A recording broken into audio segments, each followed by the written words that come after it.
So welcome. Welcome to another installment of Exploring Consciousness with the Earth Nouveau Hub. Great to have you here. It's getting lighter. I can tell now, sitting in the same room, I didn't need the light upstairs. So it's quite nice actually to see how light everything is. Fantastic. And we've got our US peeps. They are an hour now, I think, ahead. We haven't changed timing yet. So that's why we might be seeing certain people not catching up with the right timing here, but it doesn't really matter. So today we're going to talk about bodies. Chat. And when I say bodies, it's really quite a broad spectrum. I don't want to go into just talking about food or talking about you know,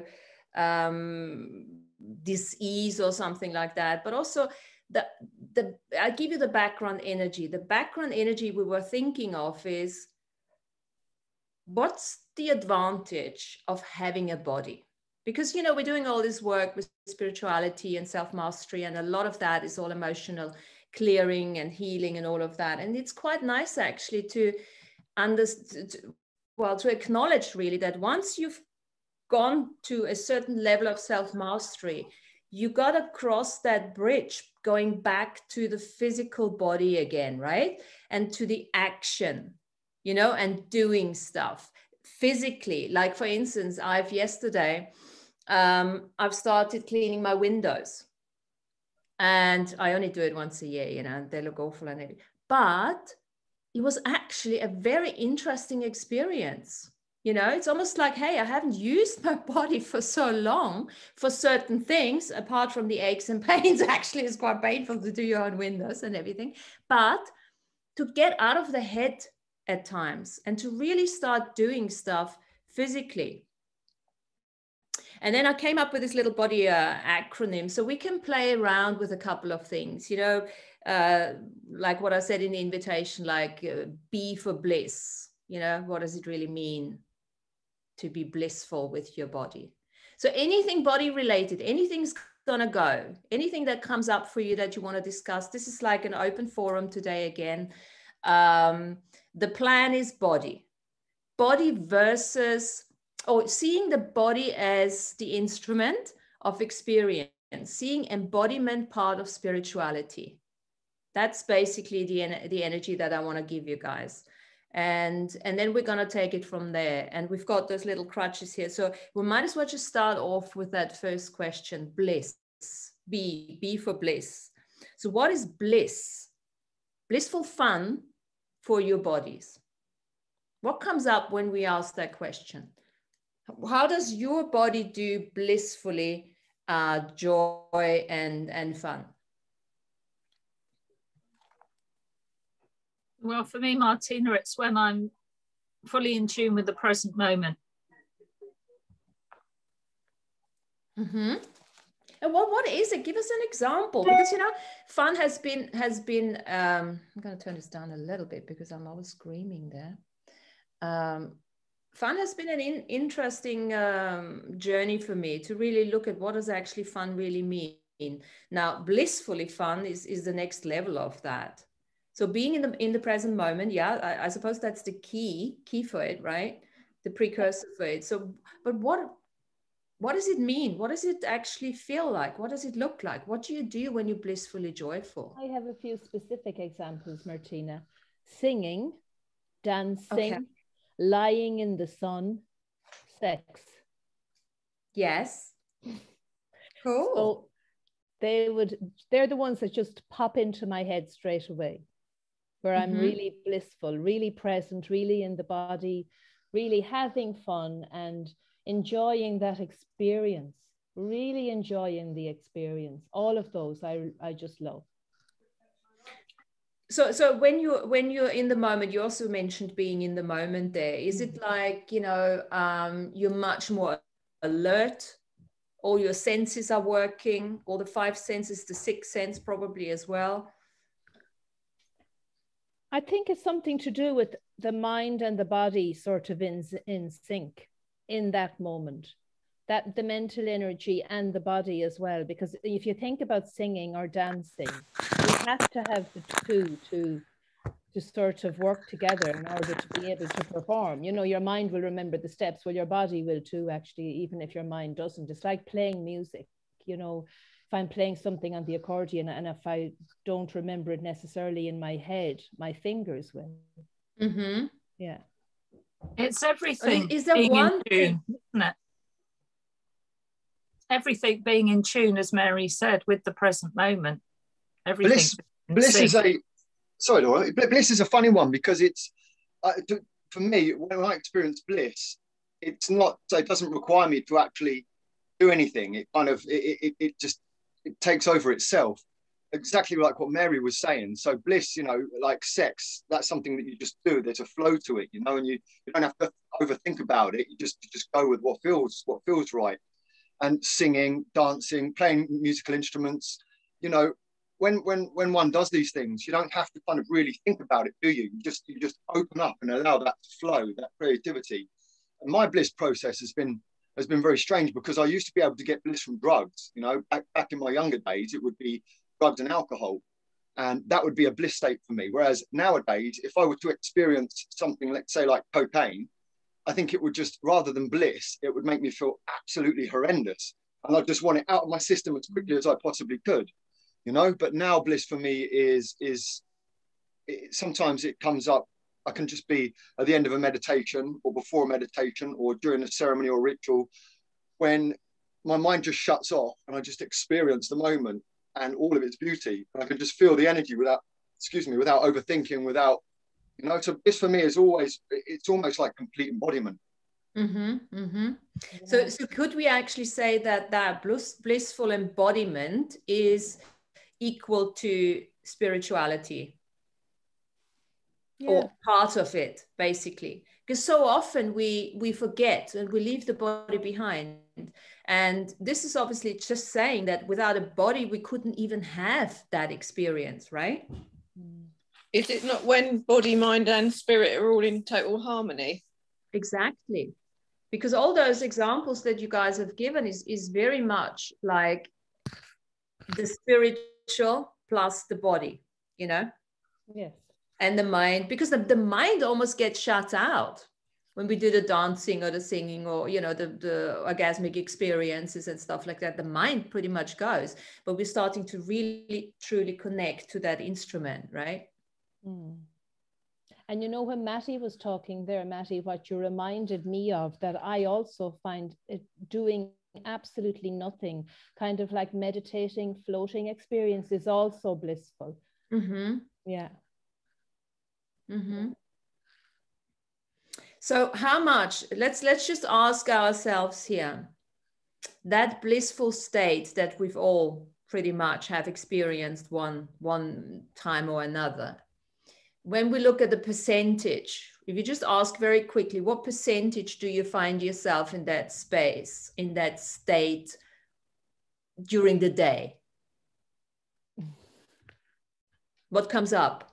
It's been a rare one recently. I mean, recently it's been elusive, you know, it's been very elusive recently, but they go through, there's certain times and periods where, you know, I can be blissful all day long. But it's not something that happens very, very often.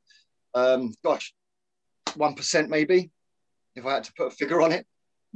Yeah. And it's good to not think about it too much. It's just like what comes up, and it's like, whoa, okay. And then obviously the question is, what can we choose? I mean, we can choose more of that.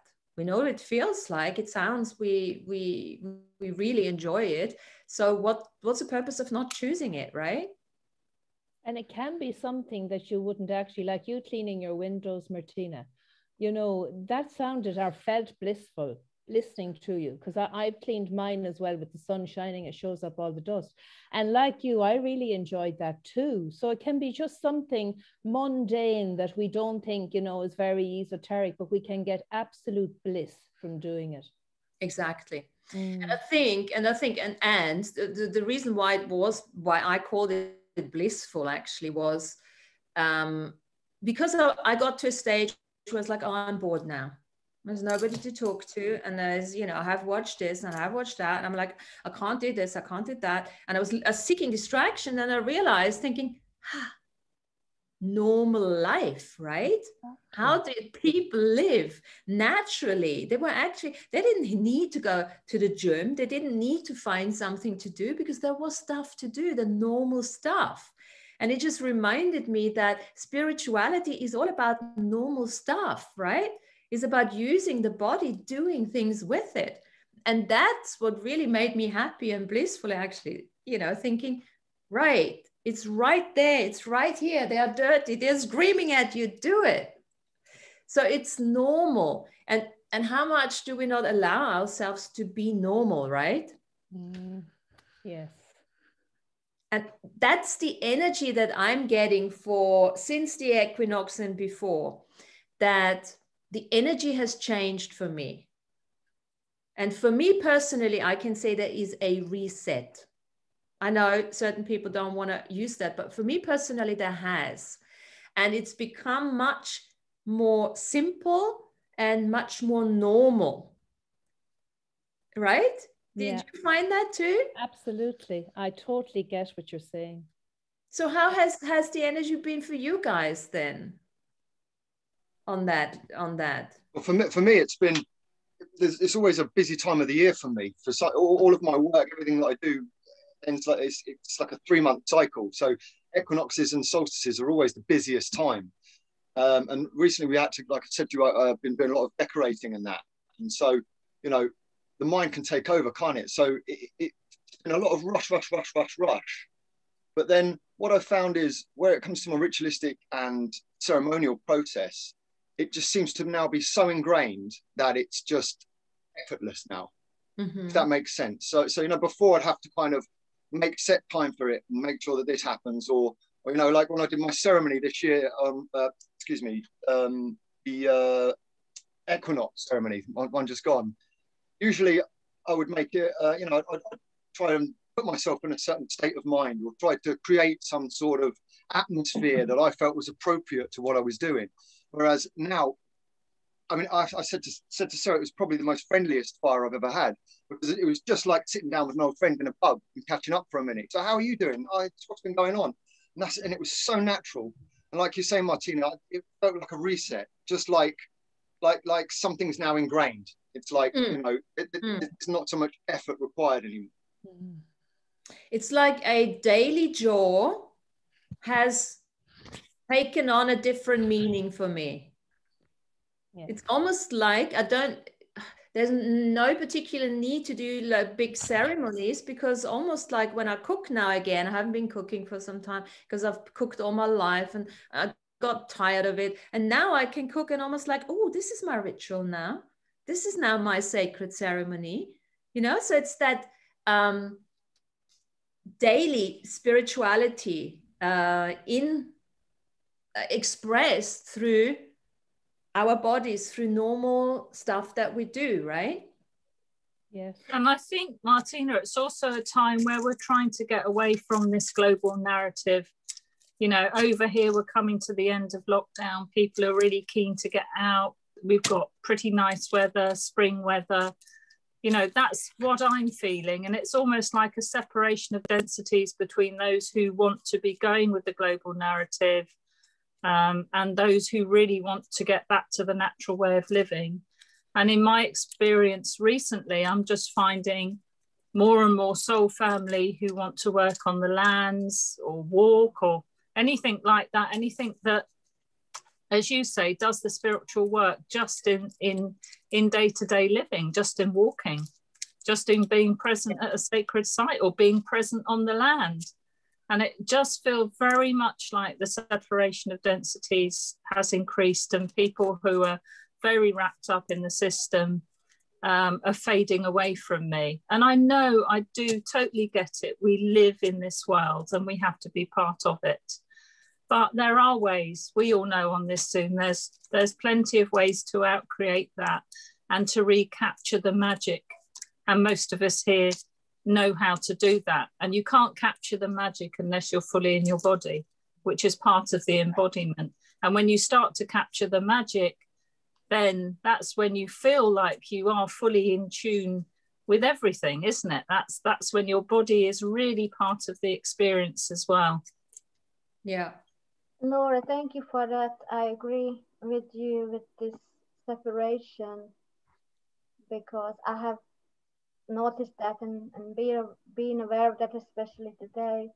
But for me, like Martin was asking about the bliss, for me, I make my business to create something every day, whether it's weaving something, whether it's writing something, whether it's just staring in the river or talking to the ducks, or I'm counting how many seconds they can go underwater, whatever it is.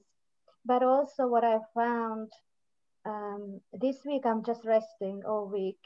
And I don't know whether you've heard of the Shaolin people. Have you heard of the Shaolin people? Shaolin people is a type of kung fu where they use the body, the spirit, and everything is in harmony. And yesterday, I'm very proud of myself. Yesterday, I had to go through something that, I mean, you really have to be connected to your body to focus, to have that much focus. I don't think I have ever been so focused in my life. But I asked myself, what can I be to create that with my body and my mind and my spirit? And I did it. And I focused so much, like when you hit those people, they don't feel the pain. Like when you hit them, there's a lot of things on YouTube about it. And I practice, and I didn't feel anything, no pain. But I focused so much that I don't think I have ever focused with my body. But all week I've been resting. Last week I've been resting. And Laura, I agree with this separation, because today I've been doing something today, and anyway, helped somebody to do exactly that, what Laura said. Because what happens to our bodies while this global narrative is going on, we, unbeknownst to us, our subconscious is stuck in that. So in order to move with the body, you have to really move. You have to do something, whatever it is, whether you're washing your windows or weaving or doing some knitting, whatever. Yeah, get through the, use the energy, get through the energy, use that. I helped myself too with it, but I'm telling you, this Shaolin thing, that was incredible, and I did it, and it's just, I couldn't really, I didn't know. It's just like the focus. I recommend it to anyone. I really had to practice, but fantastic. I'm not a master at it by any way. You can all check out. But I really, there's a lot of things on YouTube, but I just did it the best I could, and it worked. Yeah. I had felt no pain or very slight. Andrea, there's something else you said. You mentioned you asked your body a question, and I think that's always a nice thing. That takes me back to my access days. Asking a question, asking your body a question. I do a lot of that because, that creates a new awareness. When you get stuck in anything, or the energy that I am experiencing at the moment is very different to what it used to be before. It's almost like, even though we still see enough polarity everywhere, it's almost like the energy itself has changed. There is no polarity. It's almost a sacred neutral energy. And there's no feminine, there's no masculine. It's just one now. And it's a different way of creating with that energy. There's no more like the contrast, depending on which bubble you choose to be in, obviously. But when you are in your own creative bubble, it's very much like, yes, it's focused, what you mentioned, Andrea, as well. But it's also, there has to be an allowance of and the trust of, I work a lot with that, what's behind that knowingness, that edge of unknowingness, that threshold of,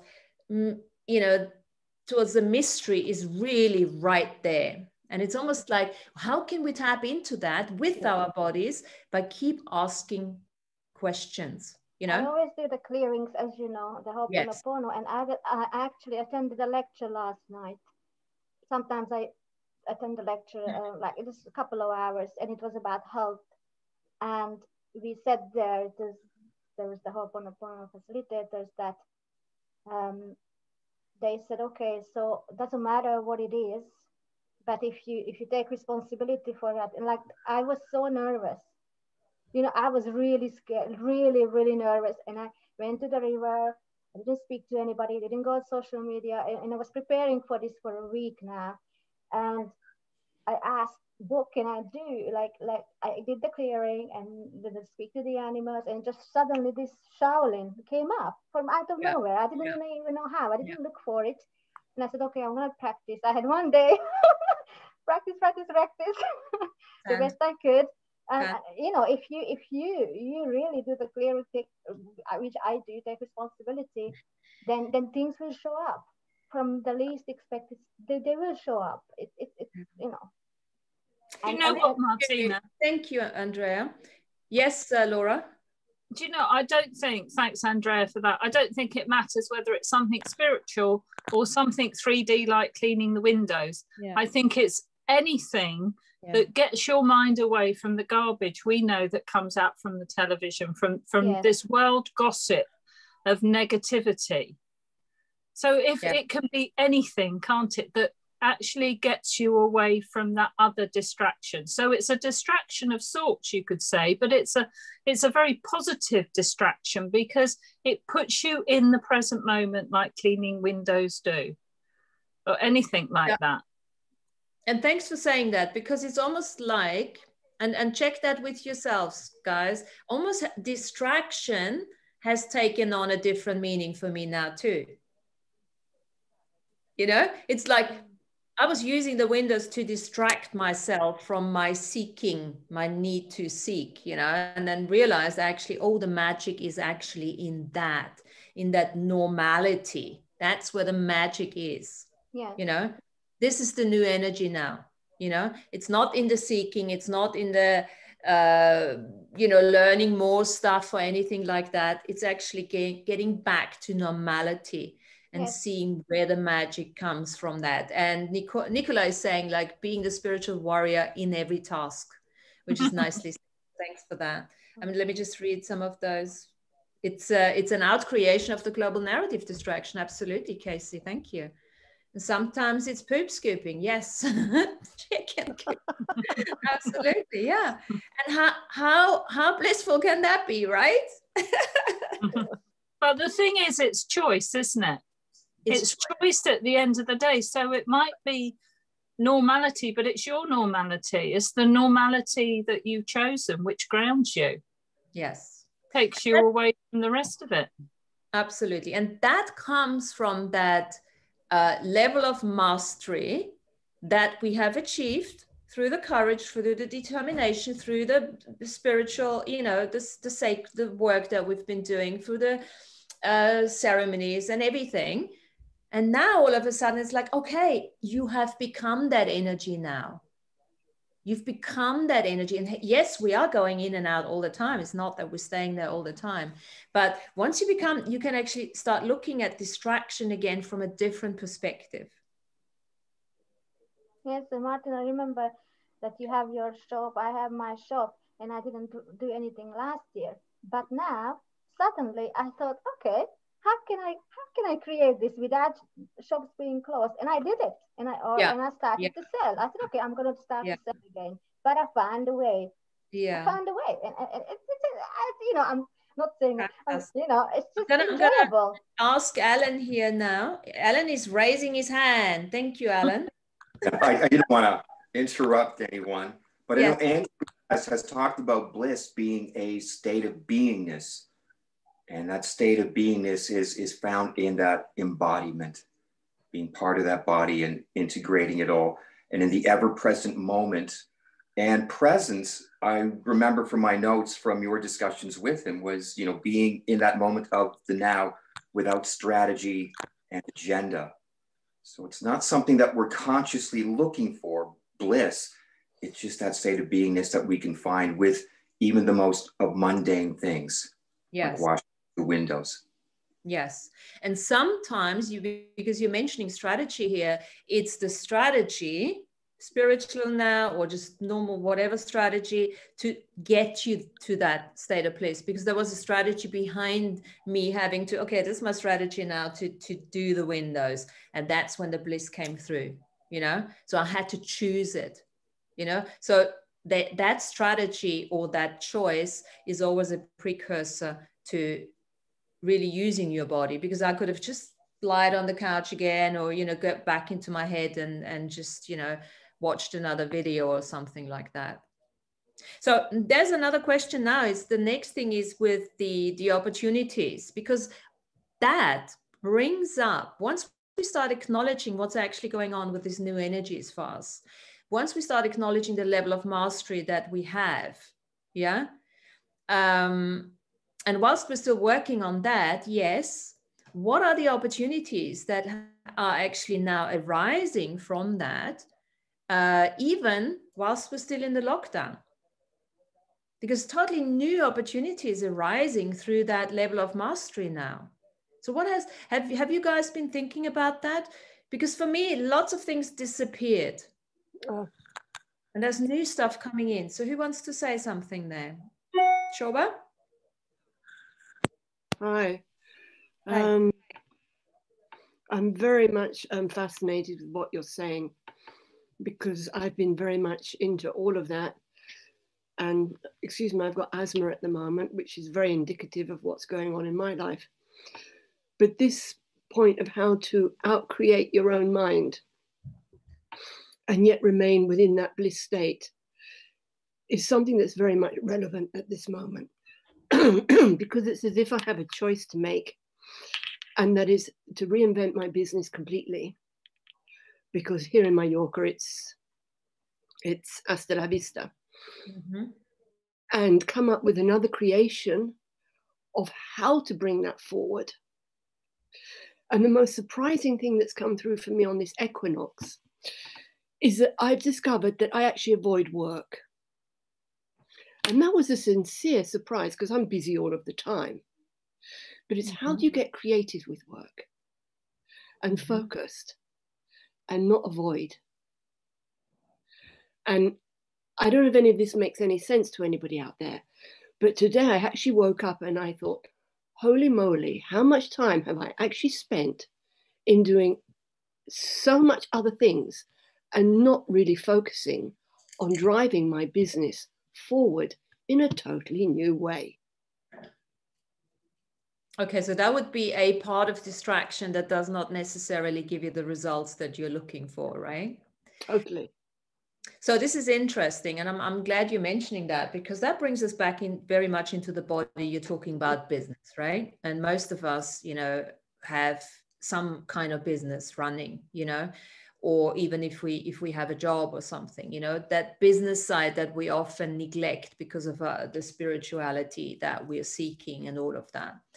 And it's really nice to bring that back into it. And just like the energies are changing for us on the planet and everything, the energies are changing for our businesses too.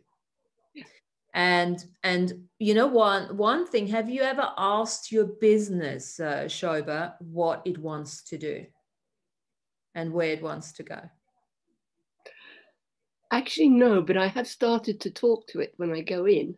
Yeah. To talk to the stones. And that would be a very lovely thing to do, actually, to say, hey guys, where do you want to go with this? Exactly. Because it's quite interesting that how long have you had your business? 20 years. 20 years. So it's got its own consciousness. Totally. And just like everything else is continuously out creating itself, the business wants that too. And I find when things get very stuck and nothing's happening, then I know that there's something going on, and I start talking to the business. So very simple question, as if you make a business plan for your business, you basically just ask the business itself, what is its plan? And how can you co-create with it? Beautiful. Without overthinking. Say again? Without overthinking. Yeah. No, and then just let it flow. Let it flow and write it down. Because at the end of the day, it's all about acknowledging. That's the other thing, that energy that keeps coming up for me. It's like, we've been there, we've done everything. We are masters. We've always been masters. You know, if you want to go back into this. And what is it that we have not acknowledged about that yet? What is our awareness that we have not acknowledged around that? Maybe we don't. Maybe a lot of us think we need to be somewhere other than where we are at any given moment, or we think that there's some mysterious carrot dangling in front of us somewhere. But it's really only the choices that you make in the now that have any relevance or impact, really. The choices that you make in the now creates your future. Absolutely. Absolutely. Moment by moment. And the old thing, you know, takes me back to access again. It's like, there's no such thing as a decision that you've made forever. You make a choice, right? Mm. And if you have an awareness that that choice created a certain awareness that the path that you have chosen doesn't necessarily work, well, you choose again. You choose something else. So you're continuously in the moment with what's going on, you know? And of course, that goes with everything. You talk to the plants, you talk to the business, you talk to anything really, because everything now in this new energy wants to co-create with you. So this is where the link is to the intuition, right? So we had, think of the 3 I's, yeah? So first we had identity. Everything was about, how do I identify myself? What do I identify myself with? Who am I? Yeah. Once you know who you are, you've become so big, so expansive that doesn't really work anymore, right? And then you want to go into the innocence. You want to be the child again, right? You want to go into intuition. You want to work beyond that edge of knowingness. Now, what is the bridge? What is the bridge between identity and intuition? It's innocence, that place of wonder, that place of, wow, what now? What's next? You know, all that question. What can I do with this? How does it get better? And all that type of stuff. Yeah. And innocence is you know, there's no control behind it, is there? Innocence is, you know, it's just a state of emanation. It's choice. Yeah, it's exactly. choice. Think of a child. I mean, most of you guys, you know what it's like to have children, you know, especially the younger ones. I remember, you know, they start playing with something, and as soon as they get bored, well, they get up and play with something else. You know, can we allow ourselves to do that?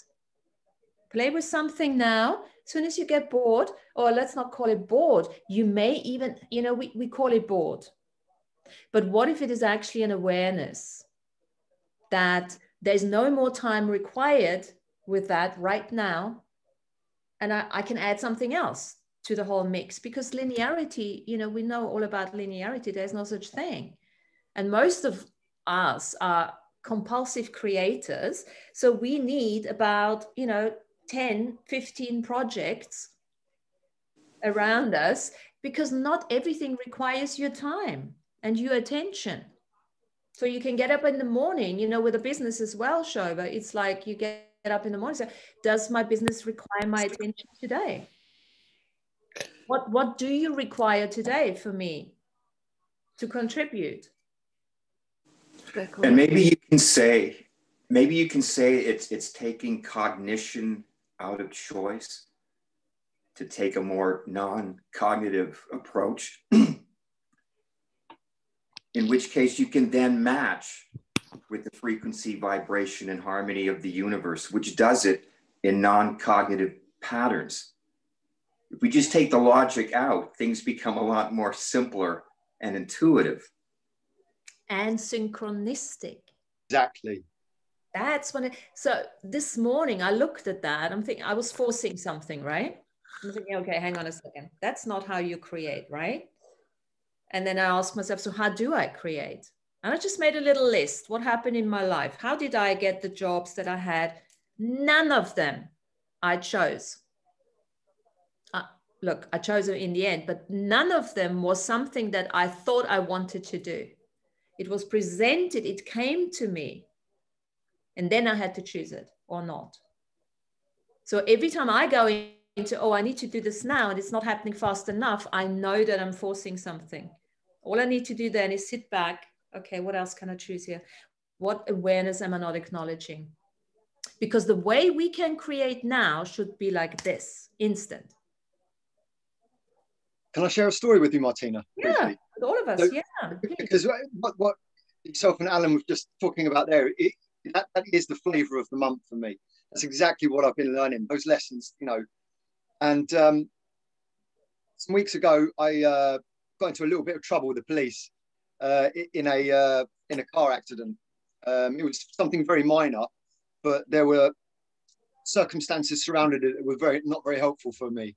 And as soon as it happened, and it just kind of, I was just trying to, my mind just went straight into, right, how can I beat this? How can I champion this?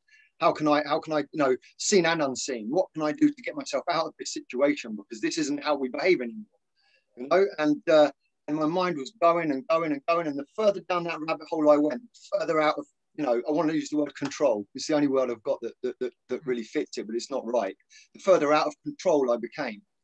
And so I realized, you know, of course, we know these lessons. We've learned these all before, but at each epoch of your life, you learn the lessons again from your new, fresh perspective, don't you? You know, so it was about releasing control and just having complete and utter faith and giving into the process. And so I started to do that in every single facet of my life. And like you said, it's instant creation. So almost as soon as I released control of the situation, a letter came through the door saying cases dropped, lack of evidence. I'd already written in and admitted to it. So that's all the evidence they need, is a complete written admission. But for some reason, police force dropped the case. And it was just a pure synchronistic process to say, now are you paying attention?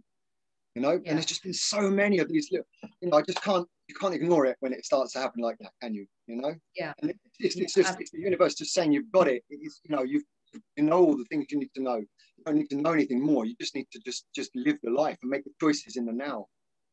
Yeah. It's that old thing of trust, isn't it? Trusting ourselves. Just trusting that we're good enough, trusting that we are deserving. Deserving is not even a word really that we need to use. It's just bullshit, you know, the old conditioning. But that everything is available to us now. Hello. And it's not the pushy energy.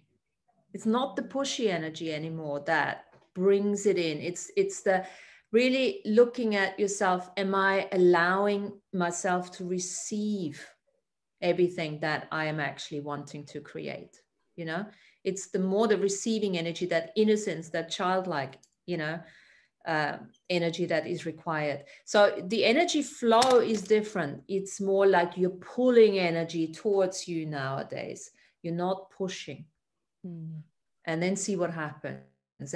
And when you do that, I mean, when I change the energy flow, I get much calmer, I get much bigger, my energy expands out, and I'm just in receiving mode. So Martin, I remember we trained to take. You know, like people expect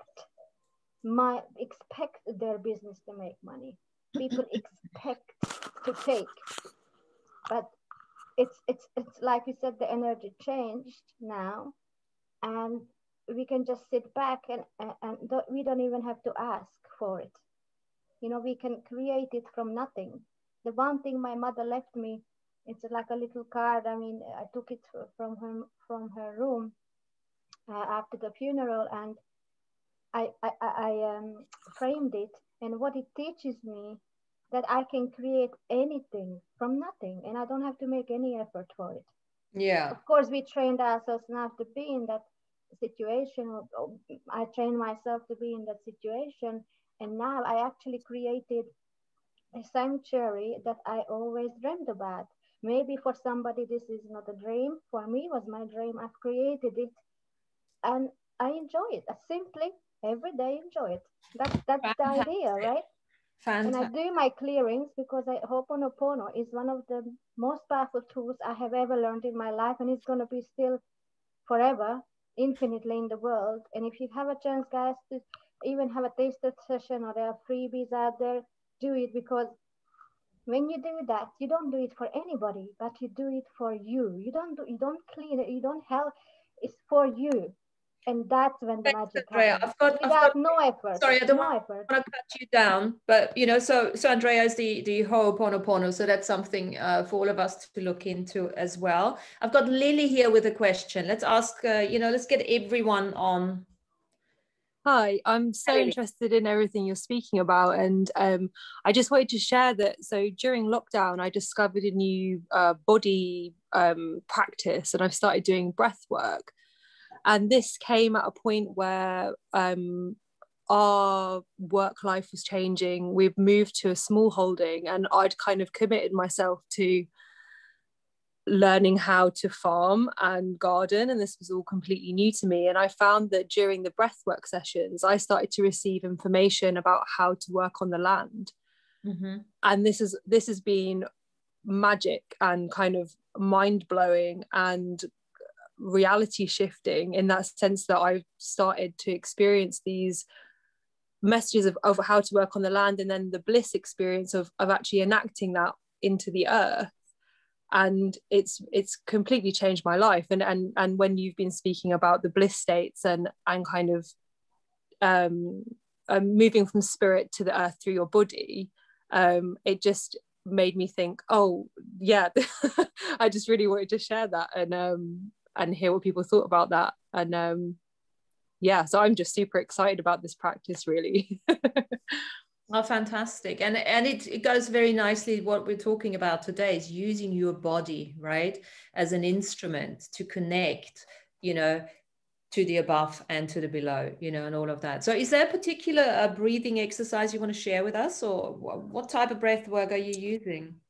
So I actually found the Alchemy of Breath do free breathwork sessions every Sunday. Mm-hmm. And they do one in the morning and one in the evening. And it's like I guess they would call it a holotropic breathwork. And they do free half-an-hour sessions. And that's where I just sort of logged on, and it completely changed. And it was really amazing and transformative. So I'd highly recommend anyone just log in for the free sessions and see if it works for them.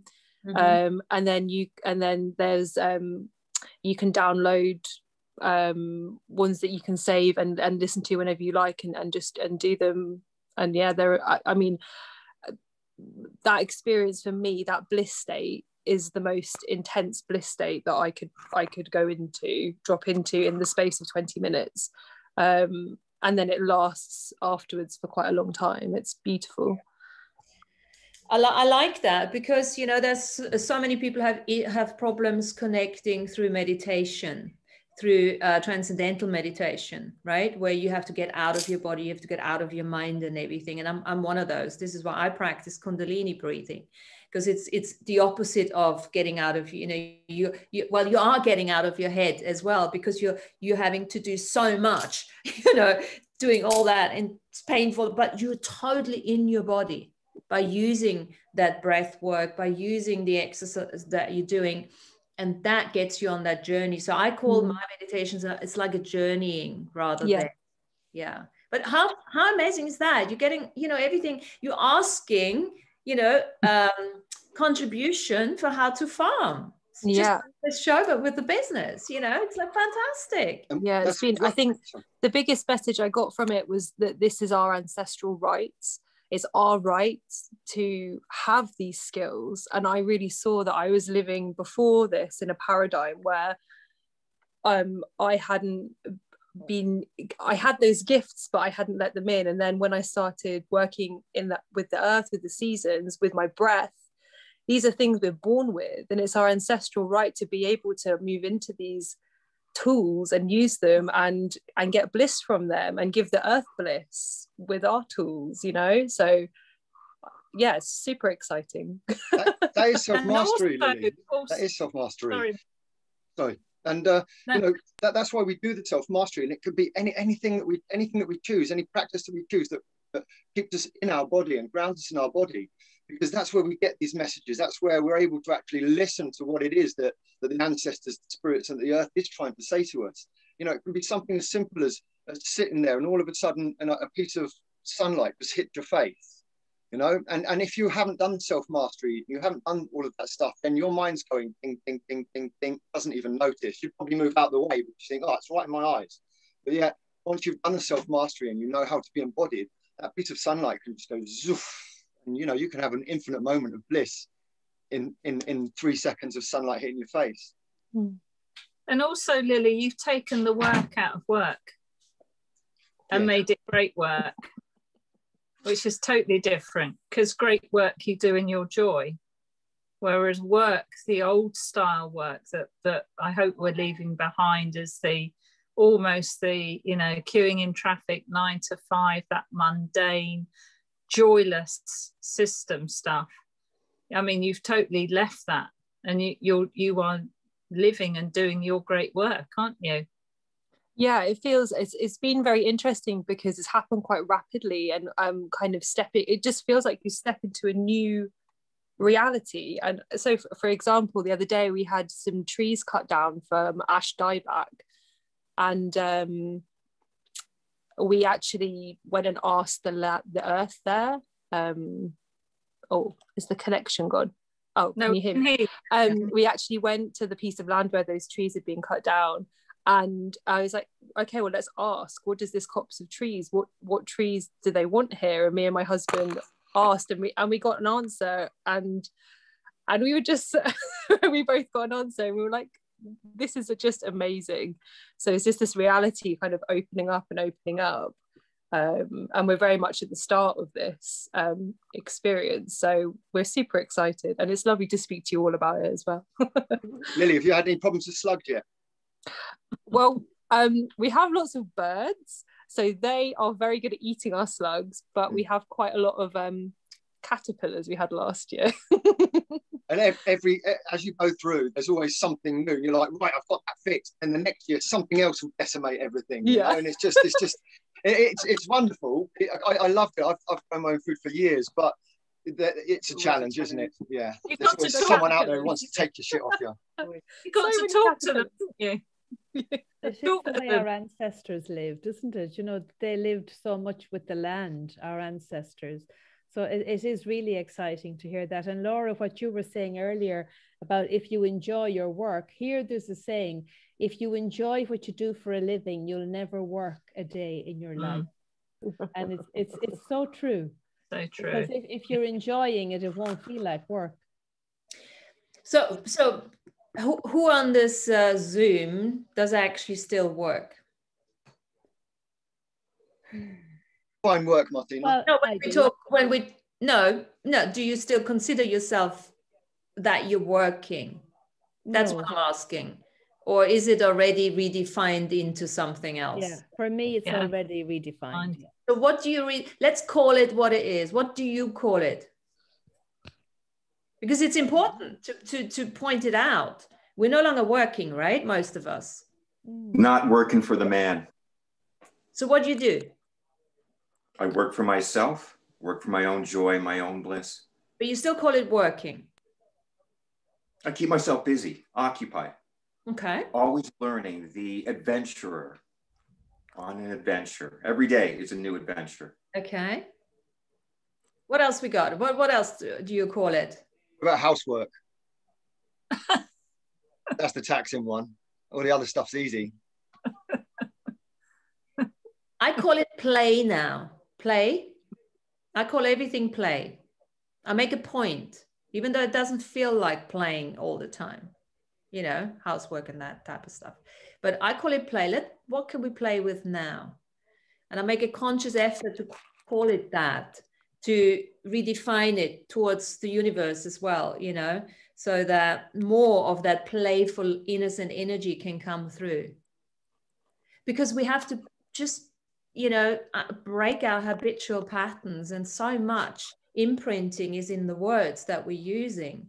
So we're just choosing different words, we're already starting to change the energy. It's different to say, let's play or let's work this out. No, let's play with this. You're right. Let's play with that. Have you anyone got any other words for that?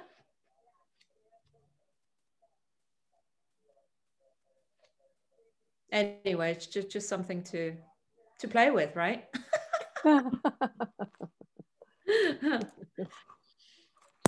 I think that's a beautiful thing to say, to play, because it brings back that childish innocence into what you're doing. And within that comes the expansion. The expansion, yes. And it's big enough. It's big enough to define it in whatever way you want to define it. Play is a big enough energy. I love to look at the words to keep them big enough so that I can fit in whatever wants to fit in. The other thing is I've been looking at in this energy, using my body and staying grounded, being really, really acknowledging that embodiment is part of spirituality. And the way I do it now is because I love to expand I drop the barriers and expand myself out until I become that just light. And I always see within that light, my body is inside that light. And then I have this vagus nerve. And then I have the I am driving on the vagus nerve inside the light. So ask yourself the question, is your body inside of are you inside of your body? Okay, so are you inside, is the soul inside of your body, or is the body inside of your soul? Good question.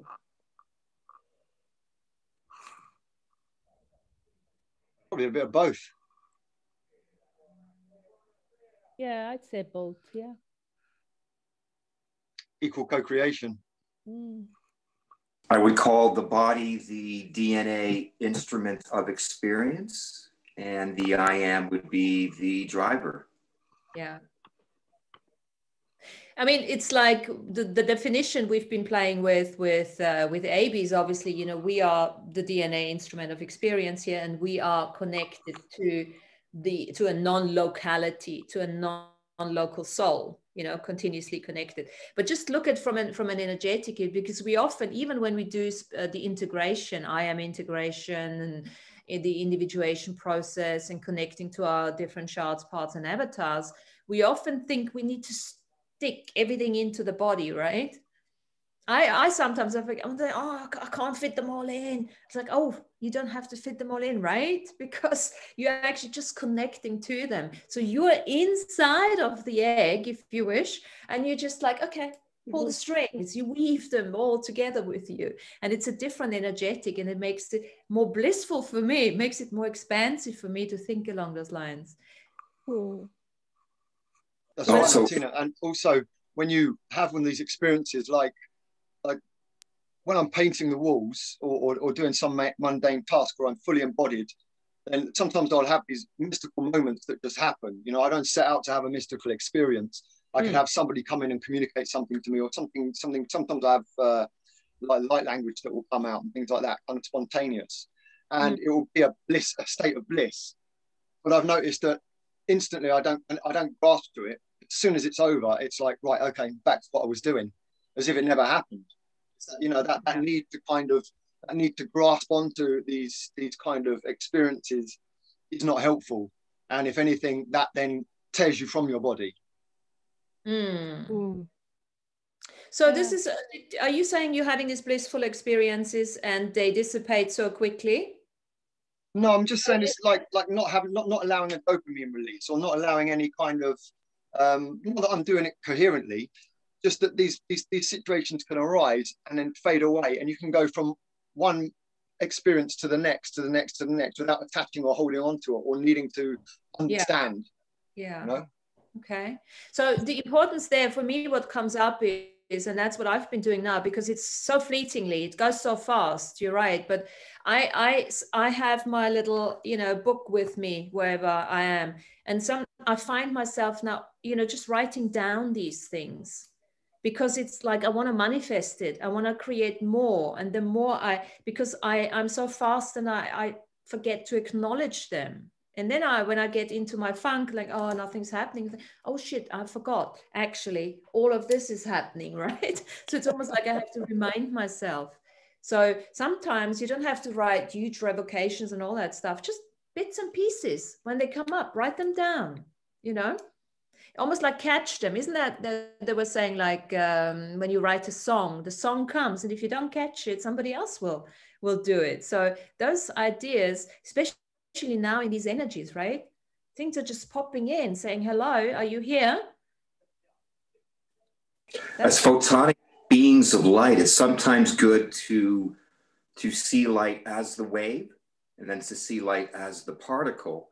And that's how we can interact with so many different things and add the variety. Absolutely. And take out the cognition from the process. Absolutely. Yeah. Yeah. And that leads us back to, you know, to the 3 I's: identity, innocence, and intuition, you know, or if there's another I, actually, imagination, because imagination is becoming more and more valuable to us now, right? We're seeking imagination, and imagination it's in the word, it's images. So, you know, seeking those images, and not holding on to them, but acknowledging them before they fade away again. And also, this is the new way of creation, for me anyway, is really working with my imagination. And when I say imagination, yes, images could be pictures. Not everyone thinks in pictures or sees pictures. Could be smells, could be anything that comes up. Just the feeling, could be sounds. But really start working with that more and more and more, and allowing those to materialize, you know? Martina? Really, what we need to do is go back to being children. Guys, oh my God. Yeah. You don't believe, oh my God. Guys, oh my God. I just received a phone call. I had to switch on. I was listening to Martina one ear. This is it, Martina. This is manifestation at its, oh my God, I don't believe this. I just want something that I really, really, really, really like. Oh my God, I can't believe it. I was like, he called me, oh, how is your day? I said, I'm good. I said, what would you, and I know the guy. He said, oh, you want this? I'm like, wow. Well, and I just, oh my God. Andrea is showing us a blissful state. Thank you very much. Okay, guys, what else we got? What other awarenesses are coming up as we're talking about the body? What else do you want to remember? Lana is saying, remember that our body is created from the mental matter of Earth. Once we dream ourselves here, we become a part of the dream of Earth. Absolutely. Absolutely. So being in union and communion with Earth, just like Lily was showing us early on, is an invitation. It's a daily invitation for us. Yeah. I had our toilet was leaking, and upstairs, and it all came down through into the hallway downstairs. So fucked up the ceiling and everything. By the time, you know, we realized what was going on, and I looked up there and I thought, oh shit, you know, it doesn't look so good, you know. And you know what I saw? I saw a unicorn. It's like, oh my God, I got a unicorn there, and I could only think of seeing it was literally a unicorn, yeah. But it was a choice to look at it from that perspective, you know. And actually, okay, yes, let's focus on that unicorn. What are you trying to talk to me about? You know, what's going on here? So that's the playfulness, you know.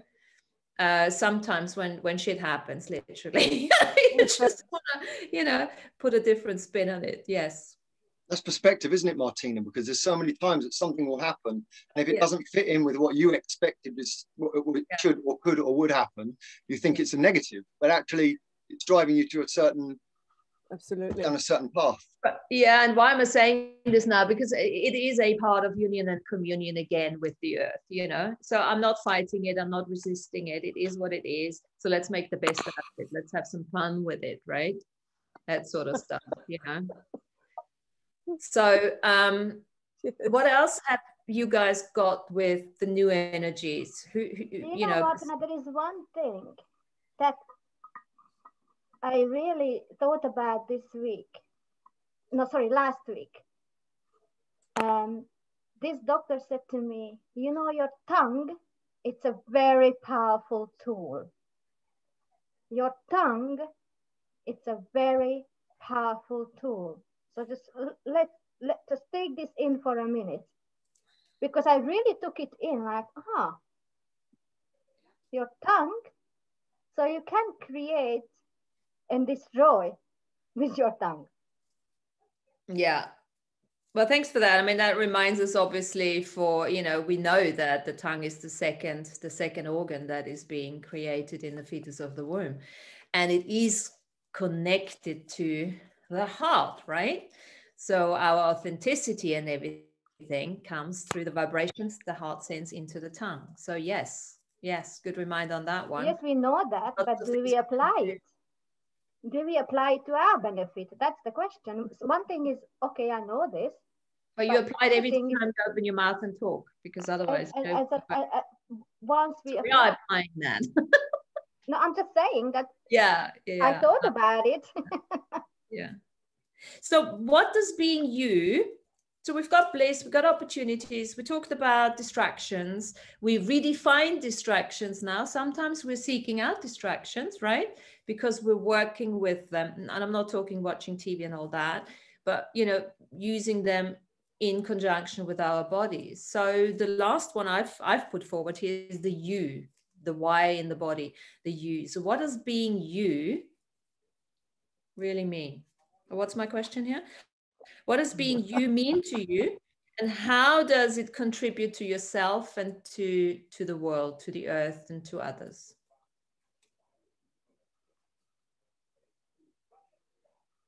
I'm trying to figure that one out, Martina. Well, I suppose being you, being me, means that I'm the only one that's experiencing the world the way I experience the world. So it's a unique journey. Nobody else can have my experiences. So I think that journey of me walking the earth right now is just my experience, and it's special. So I suppose that's what me being me means to me in the moment. You know, we've done a Zoom last year, something we talked about purpose and mission, because that was the energy. That was the energy to find our identity as such, right? Now, when somebody now asks, I love what you said, Mary, because now being you is no longer about purpose and mission in a way. It's just faded slightly. Now it's like being me is just having fun, choosing my body. It's much less about purpose. Yeah, it's much less. And I was even thinking that, Martina, the other day, that purpose doesn't really matter to me now. I know, it's just gone. I'm doing it anyway. You find that too? Yeah. I find that too. It's like no longer like, okay, what purpose? What does it mean? So there's so many teachers out there I used to listen. I can't listen to it anymore. Yeah, I'm the same. Absolutely. I can't. There's almost like I can't even. I don't know, and this is why I'm out creating myself at the moment too, because there's almost like, do I really need to say something? Do I really need to teach? Do I really need to, you know? Yes. It's almost like I want to do something with my hands now, and I'm thinking, oh, what could I do? I want to learn how to weld and do scrap metal, become a scrap metal artist. You know, or some pottery. Sue is on the call here. You know, do something with my hands again. Be creative like that. And bring the magic through that. And this is the old thing. When you have learned something, you've integrated it, you've mastered it, you've become the energy. Yes. And then you just move on from there and you emanate that energy. You don't even have to say much anymore. And everything just becomes play. Yeah, we're doing those shows, yes, but what else? Okay, what else can we add? What else can we add to our lives that's fun? I love that, because for me personally, because the seeking is gone. Yeah. Well, I'll snap back into it, of course, you know, but that need for seeking and even the need for teaching is gone. That's where the idea of searching for one's purpose, kind of, you're telling yourself that you're not already living your purpose, aren't you? That's what you're saying to yourself. I'm clearly not living my purpose. Well, I think, that was why AB said that was the reason to do the self-mastery before the coronavirus, because now we're in that state of beingness where we are the purpose, and it is just pure creation. So it is fun. Exactly. So do you know what comes up for me here now is, as we're talking about all of that, it's almost like being human again. It's cool to be human, right? It's like we've been on the spiritual journey of mastery and this and that. And, once you understand what multidimensionality means, and once you start integrating that, for me anyway, now I understand sort of what it's all about. Now I can be human again. Beautiful. And clean my windows. I'm excited about that. That's crazy. I'm loving that. What's next? But then you sit there and you think, okay, so what now, right? What now? What are we going to do now? I'm all about self-development and empowerment, and now I don't want to empower anyone. Yeah. So, do you Come find and do my that windows too? if you want, Martina. Come and do my windows if you want. They desperately need it.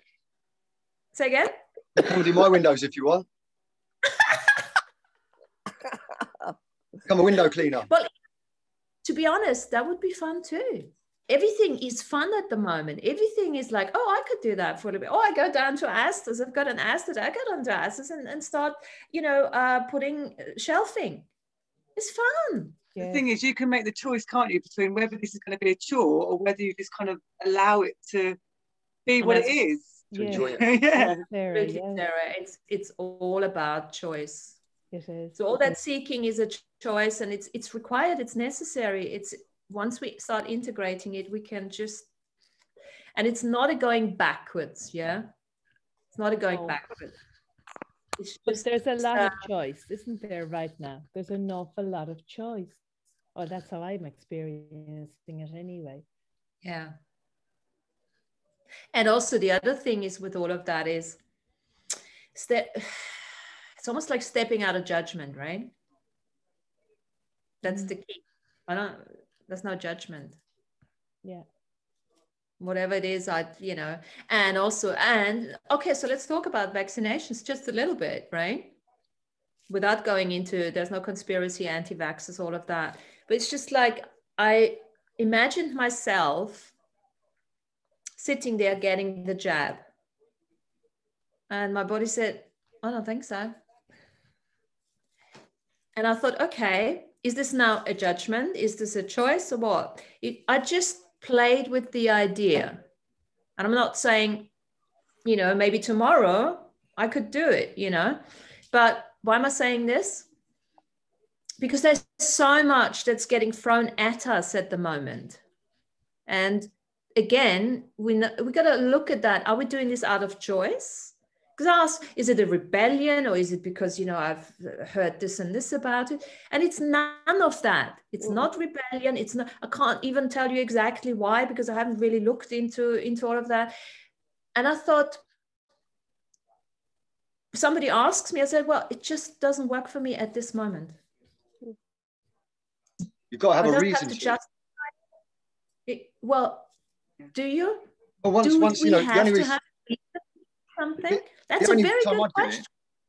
The only time I'd go having a vaccination, I'm not going to do it because I'm pressured into it or because I think it's going to help me not get coronavirus. But, if something happened where, I had to make a choice because I wanted to do something, and in order to have the vaccination was the only way for me to do whatever it is that I want to do, then I would have it done.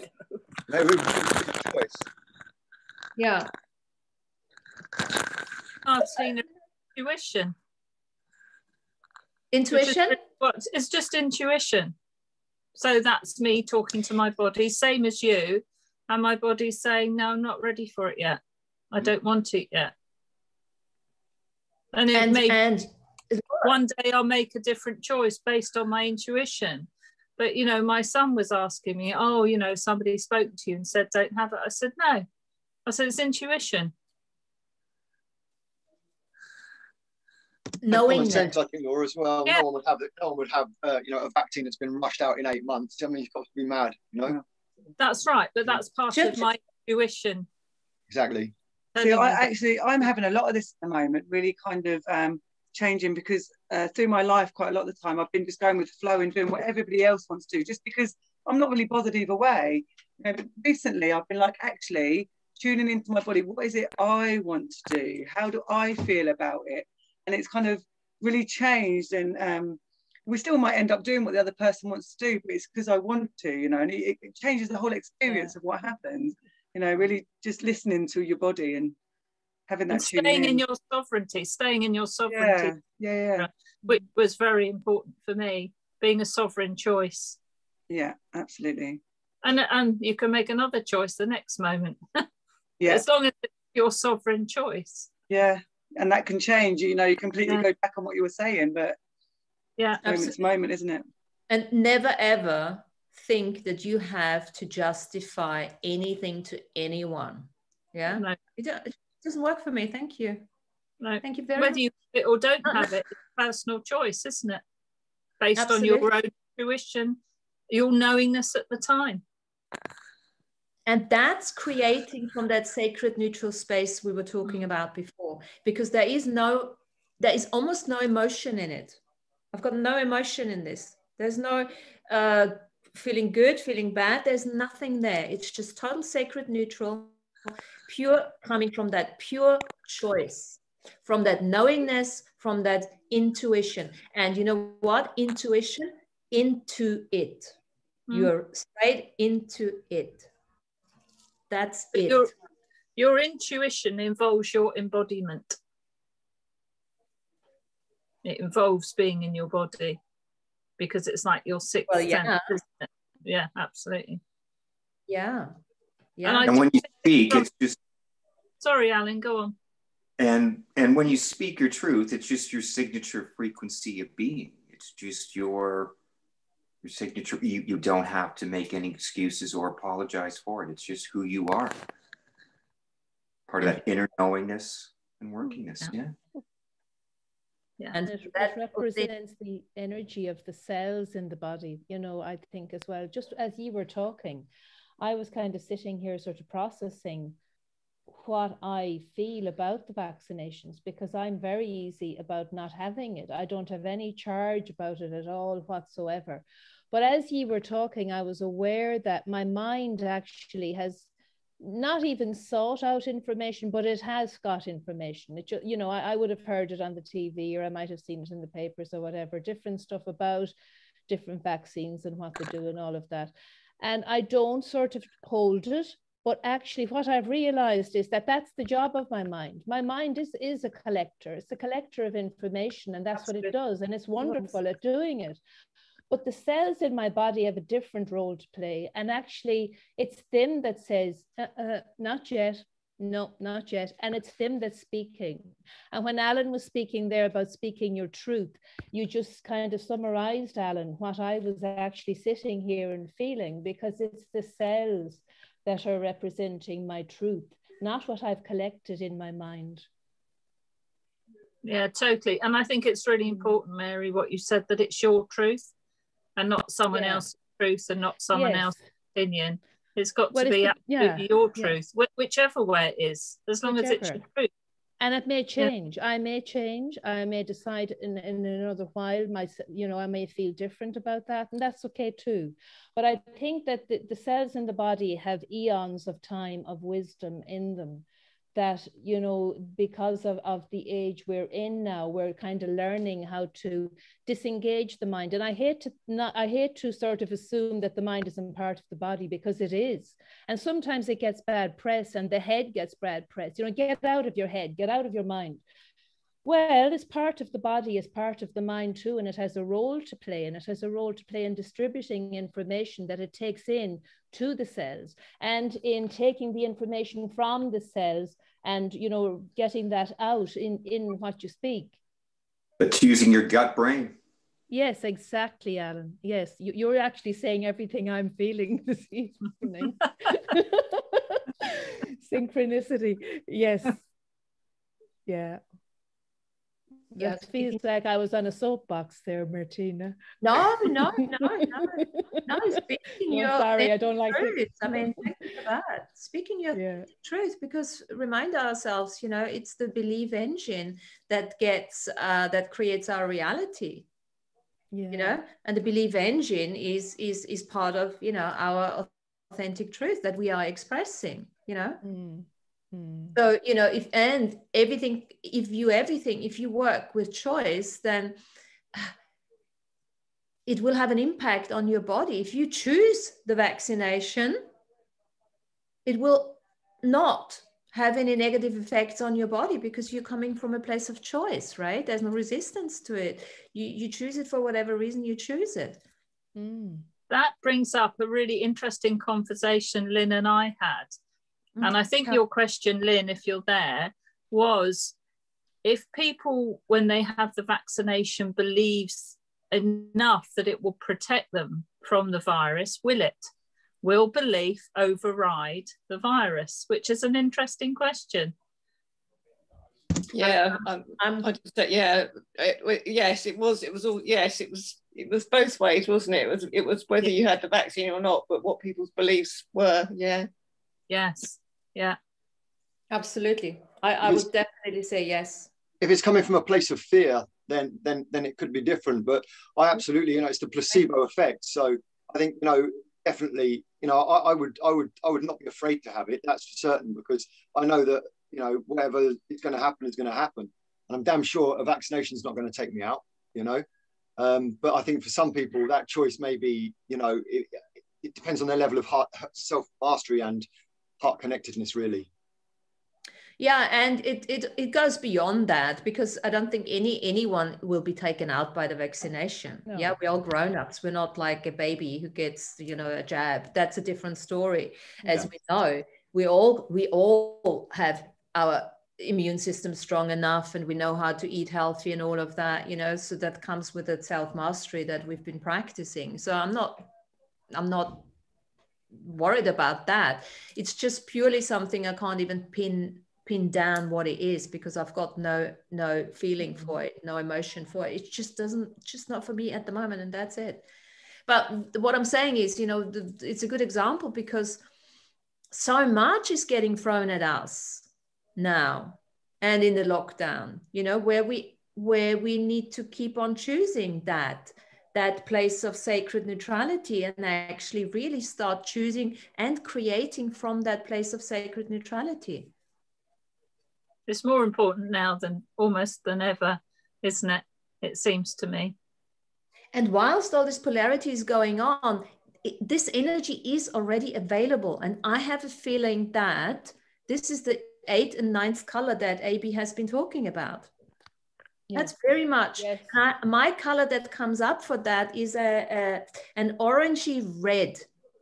So it's an earthy color. That's the color that's been coming up for me in the 9th color. You remember we were talking about this, yes, you know, you were saying very cagey, oh, I don't know, and you need to experience it.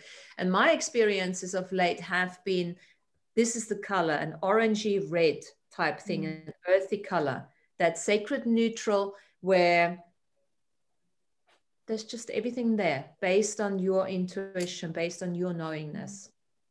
Remember, he said you will only know it when you see it, right? That's what he said, I think, if I remember correctly. And also, Martin, I liked what you said, or Laura, I can't remember who said it, that I asked this, that remember, I spoke to the doctor about it. I said, oh, one day you will be an AI. And now what? What we're going to do with ourselves? If everybody, you know, like... But you're going to be an AI? I was telling her, I said, maybe a lot, because my husband is now programming AIs. Oh, so programming AIs, you know what I mean? So like people will become AIs. So people will say, oh, now what I'm going to do with myself? So people will not know what to do with themselves. Okay, so I hear what you're saying. Like, you know what I mean? It's like so also physical. People have AIs working with us. which even more so is going to be required for us to start asking that question, now what? Yeah. Where Absolutely. will people, what will the people be doing with their bodies? Because What? an AI is in embodiment, right? It's a body kind of, you know, you have to program it. You have to say what it says. All this, I don't know. Yeah. The technology. Well, the main thing is that lots of the jobs that we used to do, so, well, I know my AI will clean my windows. That's obviously. I've got other ways of blissing myself out. Yes. But what about all that bliss, Martina? I have a bit of that. Ways. I think I need 10 AIs, Martina, to chop everything, to do this. Oh, yeah, to do yeah, that. you certainly do, yeah. So no, and this is really the exploration. I think the ongoing exploration for us is how can we have some more fun, right? Yeah. Yes, absolutely. Yeah. So that's a question. How can we have some more fun? Give me some inspiration. I don't know. I do it every day. So I don't know what fun is for people, you know. Buy a rose quartz vibrator. I don't know. Like AB said, buy a rose quartz vibrator in one of his shows. Why not? It's fun. Experience your body, like, you know. Why not? One of the ways. Yes. I think one needs a healthy body as well. I think that's, you know, important, as healthy as the body can possibly be. You've got to give the body what it requires in order to find that joyful existence within it. Well, exactly. That's Can true. it be fun? Can it be fun for us to actually look after our bodies a bit more, right? Absolutely. Because Martina. so far, you know, well, speak for myself here, we've been neglecting our bodies, not nourishing, not nurturing them enough, because everything else was so much more important. Work was more important, seeking was more important, spirituality was more important, you know. So and yes. remember with the vaccine, Martina, when obviously now everybody is like in this stagnant thing, not us, but a lot of people are in that.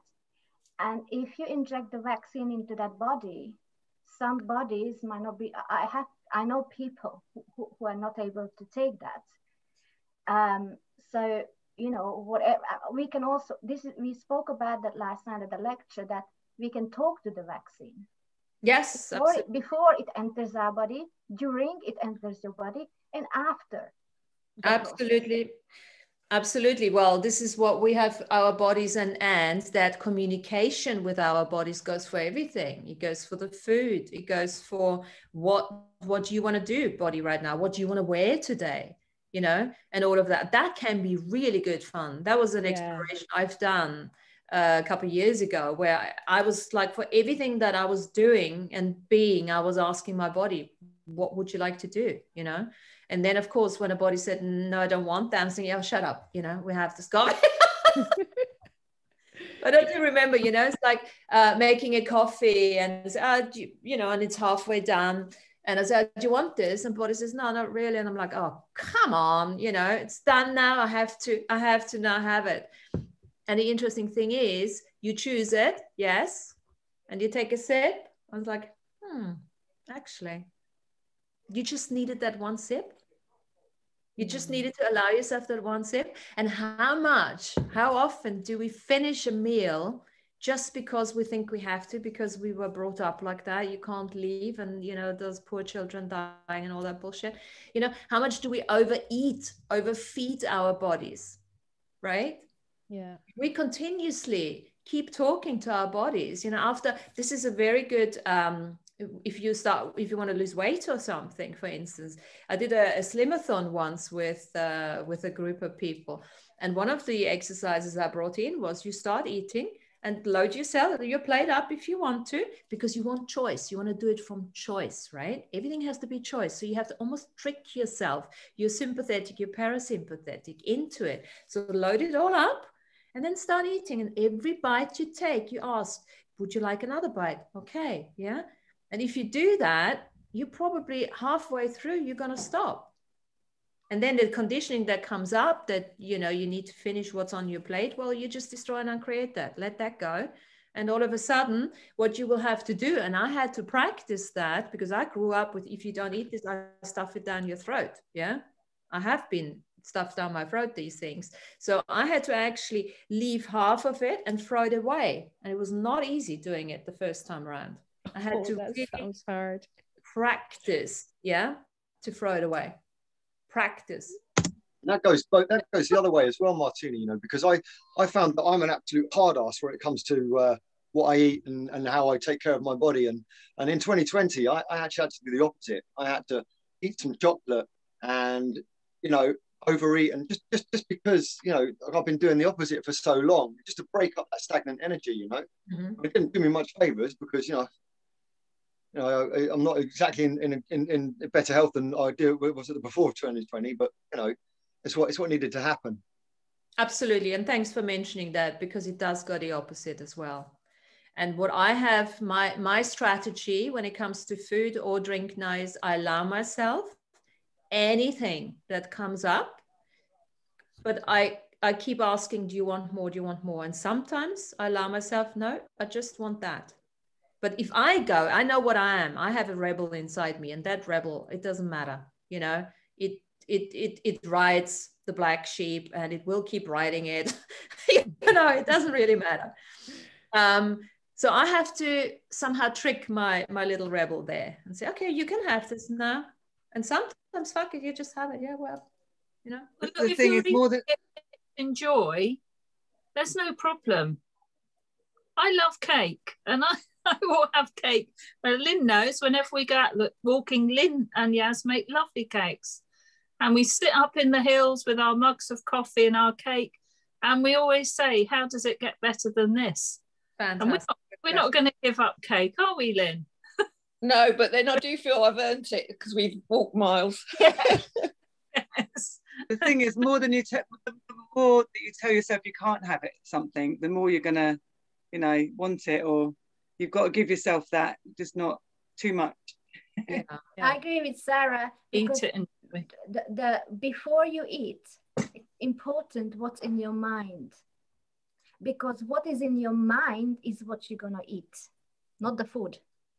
You will not eat the food because you're gonna focus on your thoughts, and you eat shit. Sorry to say that, but that's what's gonna happen. So if you sit down and enjoy the food and focus, I've been eating non-stop for 2 weeks, 3-course meals, enjoying it. I lost so much weight. I didn't focus on my weight. I didn't focus. No, it's here. It's up here. It's up here. I guarantee you that it's up here. And I didn't do exercise. I canceled my PT sessions for a week because my body said rest, and I'm going to rest. And I ate everything. I just ate a whole bar of chocolates just now. Well, I just want to tell you, Andrea, that I've eaten everything with my eyes that's behind you. Feel free. Martina actually have some of that on her face because I made a new product, a serum or a moisturizer cream, and some of the herbs which is behind me, it's been infused into that beautiful cream. Wow. And has 24 karat gold, so she's a lucky lady. As well. The colors are fabulous. Yeah. Since we're talking about this energy, we're eating energy, because that's what we're actually saying, right? So how much, if we look at weight, our weight issues, or, you know, certain snacky habits and stuff like that, how much are we actually eating for other people?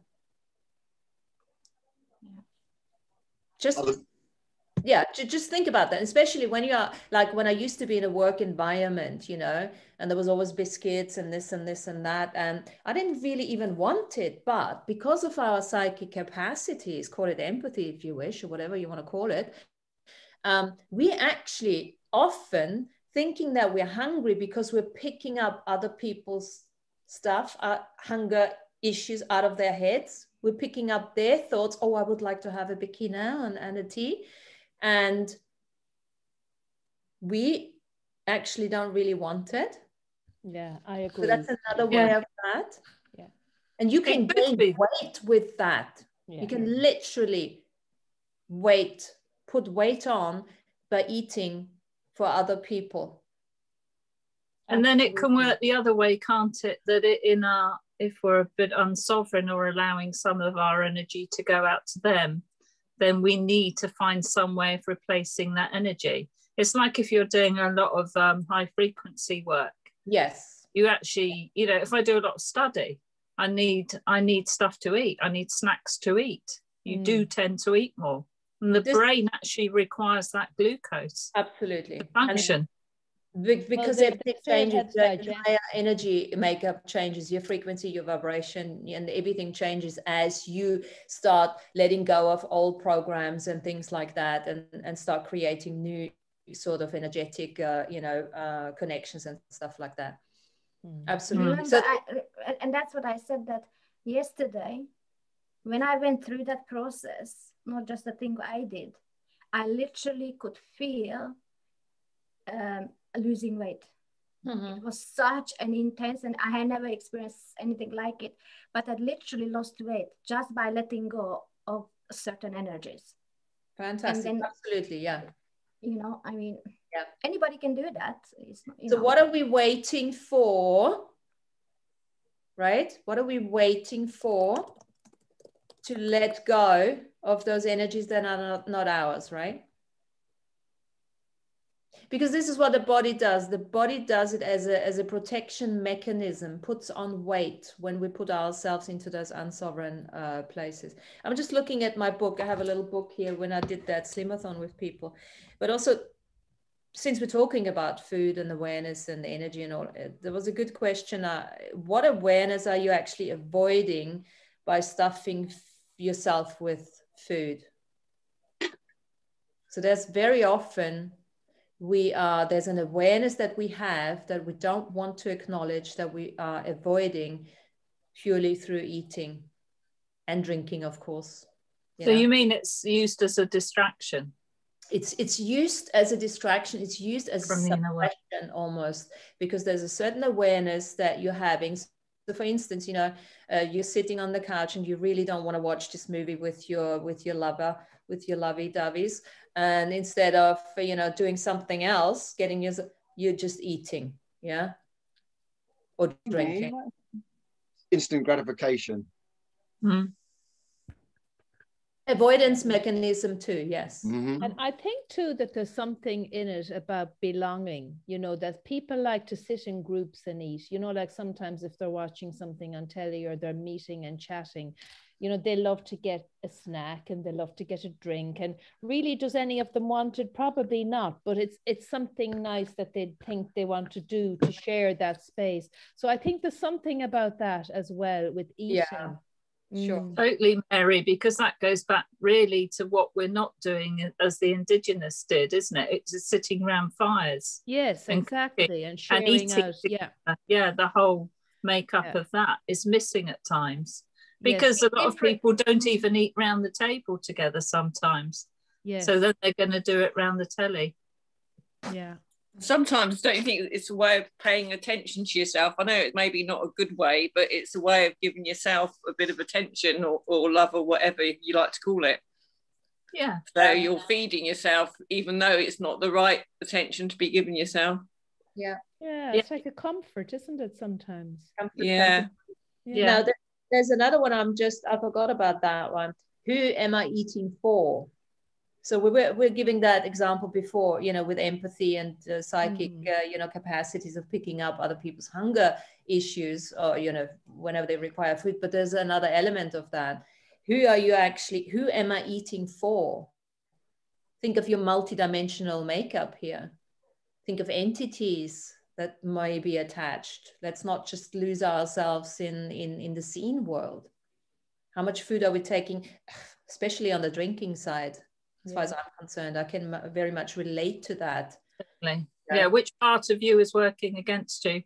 Which part of you has been hijacked by entities, particularly with alcohol? Absolutely. Because as soon as you get drunk, then so much of your soul leaves your body anyway, because it can't cope with alcohol. So that's when the hauntings come in, and that's when people go off and do not good things with a lot of drink in them. Not saying but it happens. Yeah. And it's also louche, because they can take that energy from somebody who is drunk because they're no longer aware and they're not in their body. Absolutely. Yeah. Absolutely. Yeah. Absolutely. That goes with food as well, because, you imagine, alcohol just allows you to be inhibited by spirits much more easily. The same with food, like what Martina was saying. I mean, you know, whatever you put in your body, you mustn't feel guilt about it, you know, because if you're eating guilt all day long, that's just depression. Yeah, depression. it is. And you hear so many. I don't struggle with food myself. I find it very easy to fast and also to have a good diet. But I do hear people with these particular issues, and so many people say to me, "Well, I'm depressed, but I don't drink or anything like that. But food is my problem. But I know I shouldn't be doing it. I'm eating too much. This is the way that I comfort myself." But it's not a comfort when you're just eating your guilt, is it? Time after time after time after time. That's just, you know, it's just a problem. Well, that goes back to what Andrea said. It's the attitude you have, the mindset you have when you eat something. It's also because of the chemicals, isn't it? Because, like you said, Matty, if you took cocaine now, you feel dreadful. But when you eat, you get insulin and dopamine and serotonin release are linked. So every time you eat, you'll get a hit of dopamine and serotonin. So you then become hooked because temporarily, just for that instant, you feel good, but then you'll feel bad afterwards. It's very much like cocaine or any other drug. Well, not exactly the same, but you know what I mean? The same. It is exactly the same for me. I think the process is exactly the same. It's just the one is different kind of frequency. Now, Ellen just said a man takes a drink. Well, a woman too. The drink takes the drink. The drink takes the man or the woman. Wow. Absolutely, yeah. Well, it's addiction. Lot of the food that. Part of that. It's, you know, the sugar, especially sugar. It's addiction. So. It is, but do you know, sometimes you do. I think sometimes we can get a bit polarized about sugar, because sometimes when you do a lot of spiritual work, you actually do need a bit of sugar. I eat sugar, but I don't eat sugar. I don't use any sugar because our bodies doesn't need it. One. As in the sugar, as in, you know, in a packet, but you can get other sugar naturally, and it's sugar, it's sweet, so it's I've never had a problem with it. Like honey and so on. Yeah, there are alternatives. But I do beat myself up if I make a cake with packet sugar. No, don't. I'm just saying. I really don't, because I want to be in the sacred neutral. And you know what? That's the way I want to enjoy that cake. It doesn't mean to say I wouldn't enjoy a cake made with honey either. But I mean, to me, that's just maintaining the sacred neutral path. Yeah, it's balance, isn't it? Really, in the energy of the equinox.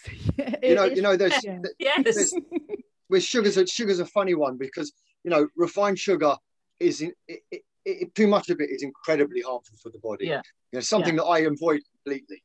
But I do find, Laura, what you were saying is that sometimes when I feel like I can't do it intuitively. It's not like if I need spiritual energy and I have a spoonful of honey, I mean, you're connecting with the bees and the earth mother. Then anyway, and it's that spoonful of honey, I can literally feel the energy go wow in my head like that straight away. You know, because certain sugars, absolutely, especially for thought, and that's why they say that children consume so much sugar, because the parts of the brain that are used for imagination burn vast amounts of sugars. Yeah. So here's a question, and these are questions when I used to do axes. So I just want to mention that in case somebody has an issue with that. So how many reference points are you using to create the ideas of what is nurturing that you're choosing? Just ponder that. Could you say it again, Martina? Yeah, say it again. Yeah, please. So this is not to answer, just work with the awareness. Will come up. How many reference points, like what we've just done, how many reference points are you using to create the ideas of what is nurturing and what is not nurturing that you're choosing? And that's a big question. Yeah, and just let that simmer, and then take all those, whatever comes up, or even just the energy, because it's quite like a sticky energy, right? And just let that go. Just try and uncreate all that, because this is the thing. This is all judgment. It's all judgment. Sugar this, sugar that. It's all, at the end of the day, it's judgment, okay? Which takes us out of choice, and which creates that belief engine that can hurt us, because we're eating the energy. So if we don't have a fucking point of view, we just go through choice, we'll never choose it anyway, or we will choose it. Yes. But without that judgment behind it. Judgment is what takes us out of awareness, because when you play from a place of awareness, you will know what your body requires in that moment. So we want to always be in that place of awareness. And then a good question is, when you go into judgment, when you go into conclusion and assumption and opinions and this and that, and what have we learned, and, is my allowance succeeding my awareness?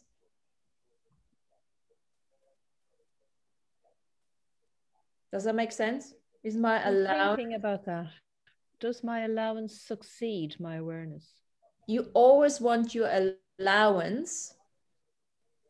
Hold on, does that make sense? Exceed or succeed? Do you mean awareness? Yeah. No, exceed. Yeah. Exceed. Okay. That makes it. Yeah. My awareness.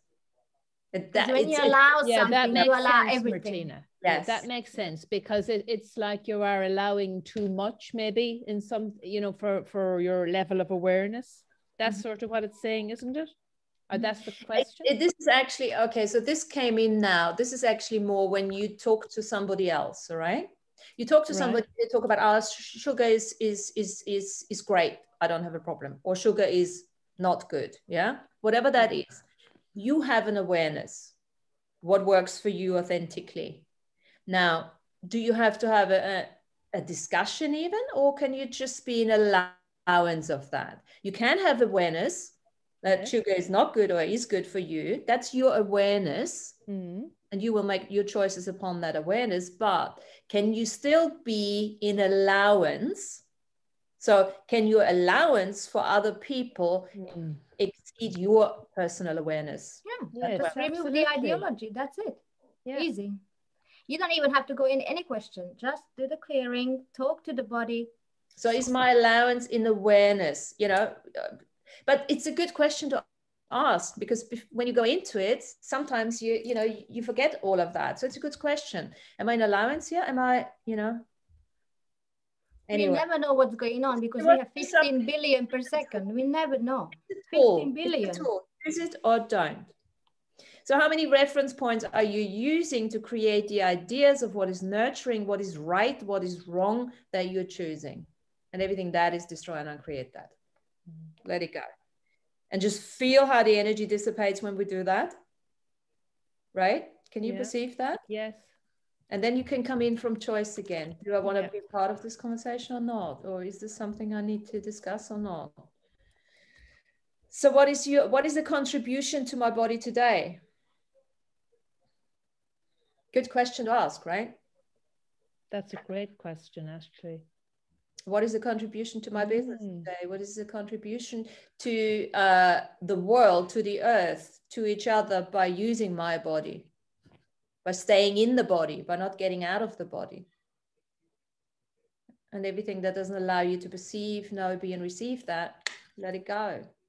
So this is all to just let go of those energies. But anyway, I don't have to carry on here. Oh, this is a good one.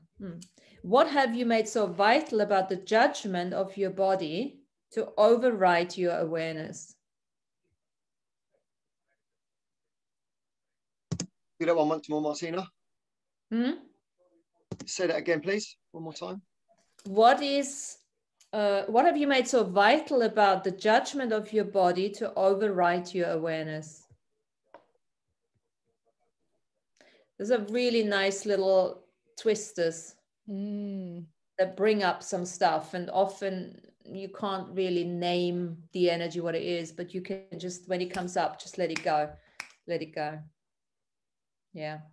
Anyway, that was just, I found this book when I thought talk about bodies a little bit.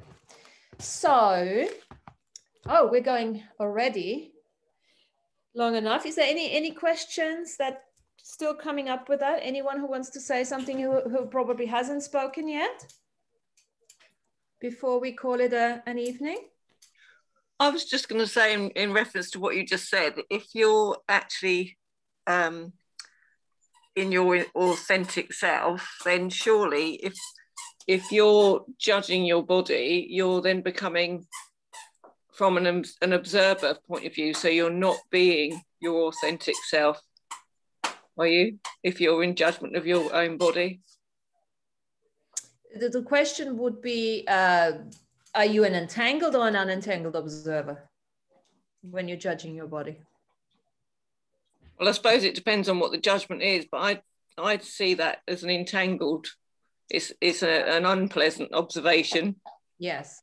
And in which case are you being true to yourself, or is that judgment really coming from one of your programs or whatever from before?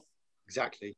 As an entangled observer, I'd say it is a judgment, which means every judgment comes from a program, from a conditioning, from a point of view that's gone awry, basically, you know, that takes you out of the sacred neutral. Unless your judgment, because there are positive judgments as well, but if your judgment is something that means that you have to do something you don't want to do, then you could use those kind of teachings to convince yourself otherwise. You know, let's face it, anybody who's been healthy and been unhealthy, like I'm sure we all have, knows that it feels much better to be healthy than it does to be unhealthy. And the varying degrees of good health. But if your body seriously is trying to tell you something, hey man, we need to take some care of ourselves here, you know, then I think it's be very careful with that train of thought. You're not trying to convince yourself otherwise of what really is in your best interest. Yeah, well, that would be the unentangled observer. Yeah. So that's not necessarily judgment or positive judgment, if you want to say that, like you said, Matty, or you can say that's awareness. Yeah, I mean, there's awareness, you know, intuition. Yeah. Knowingness. Okay, that's it now. That's almost like an acknowledgement of what is. You're not judging it, but you're just acknowledging, okay, maybe it's time now to drink less, eat less, look at what else is possible, right? But I mean, it's tough. I mean, I think there are very few people out there who really, really perfectly in tune and in non-judgment of their bodies, isn't there? For me personally, I continuously go into judgment. Me too, as well. Like, and it makes it so much you harder are to so do thin. right thing. Come on, your body is incredible. I have seen your body. You are thin and you're beautiful. Keep talking. Now you can talk.